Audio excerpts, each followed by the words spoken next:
Rehefa misy vahiny tonga mamangy amin'ny fotoana tsy tokony amangiana. Fitiavako tegna agnatin'ny pop indesiko amizay tany jiaby. Andao amizay tsika hisakafo. Izary zany. Andao tsika hisakafo ka. Ha. Sakafo. Andany mba jereo hoe iza zany. Zaty mangigny kara olo jiaby misy adalagna fa tsabaribary mijanogno maty dieny mbozio fa kotarany niany fa mety sanda.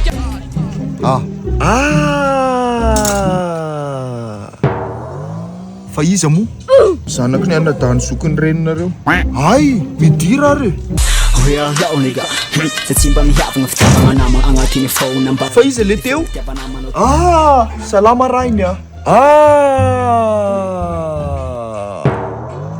Fa iza mo io? Zanako ny anadany zokonay io sheria. Mipetsapetra marina.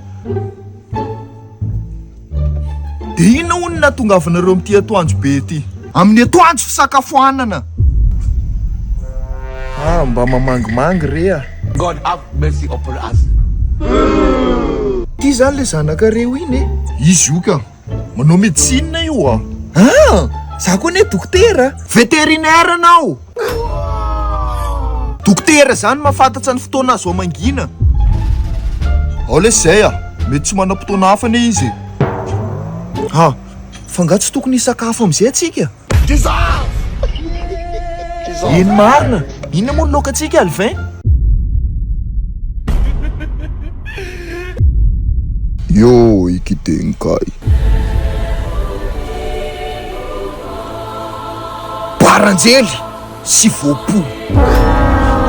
Aleo mazotoanareo ka. Aleo za manaraka miveriny. Zay aloha fa manaraka indray. Alvin, fa nga tsy hoe akoho indray ny loka. Zay mihitsy ny nalasa saina naty eo e. Misy fofona akoho zany. Loka rapitso iny neny Ay. De oviana marina zany ianao miverina maka ty. Rapitso zany ko. Efa tsy famangina tsony kosa zany e. Mipetrahanao. Ahoana moa ny fomba itenenanao azy ohatr'izany zany?